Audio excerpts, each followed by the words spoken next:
Good evening दोस्तों।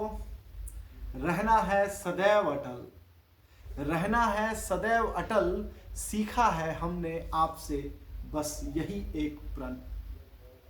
आज हम सबों के प्यारे अटल बिहारी वाजपेयी जी की का जन्म दिवस है और यह हिंदुस्तान जब तक रहेगा अटल का नाम हमेशा अटल रहेगा। और मैं इस आज के शुभ अवसर पर अटल जी की एक कविता आप लोगों को सुनाना पसंद करूंगा, जो कविता कई बार जब मैं किसी विषाद युक्त क्षण में रहता हूँ, कई बार जब मेरा मनोबल गिरता है, और ऐसा सिर्फ मेरे ही साथ नहीं, मुझे लगता है कि हम में से हर किसी के साथ होता है, क्योंकि गौतम बुद्ध ने कहा है कि दुख तो प्रारब्ध का सत्य है। हर व्यक्ति के जीवन में दुख है और उसी दुख से जब व्यक्ति पार पाने की कोशिश करता है तो वो 4 स्टेजेस पे उसको पार करता है। सबसे पहला तो यह कि व्यक्ति समझ ले कि दुख है, फिर तब वह दुख का कारण ढूंढता है, फिर वह दुख के निवारण की ओर प्रयास करता है।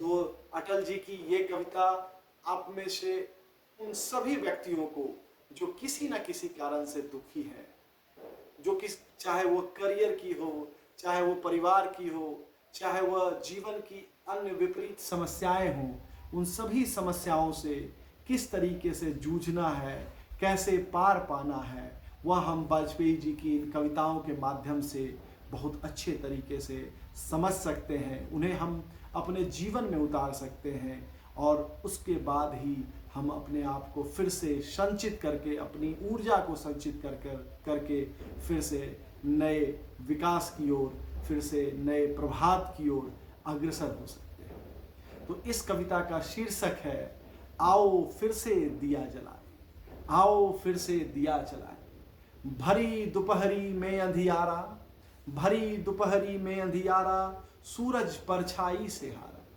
भरी दोपहरी में अंधियारा, सूरज परछाई से हारा। अंतरतम का नेह निचोड़े, अंतरतम का नेह निचोड़े, बुझी हुई बाती सुलगाएं। आओ फिर से दिया जलाएं, आओ फिर से दिया जलाएं। और आगे कहते हैं अटल जी कि हम पड़ाव को समझे मंजिल, हम पड़ाव को समझे मंजिल, लक्ष्य हुआ आंखों से ओझल। हम पड़ाव को समझे मंजिल, लक्ष्य हुआ आंखों से ओझल। वर्तमान के मोह जाल में, वर्तमान के मोह जाल में, आने वाला कल न भुलाएं। आओ फिर से दिया जलाएं, आओ फिर से दिया जलाएं। आहुति बाकी यज्ञ अधूरा, आहुति बाकी यज्ञ अधूरा, अपनों को विघ्नों ने घेरा। आहुति बाकी यज्ञ अधूरा, अपनों को विघ्नों ने घेरा।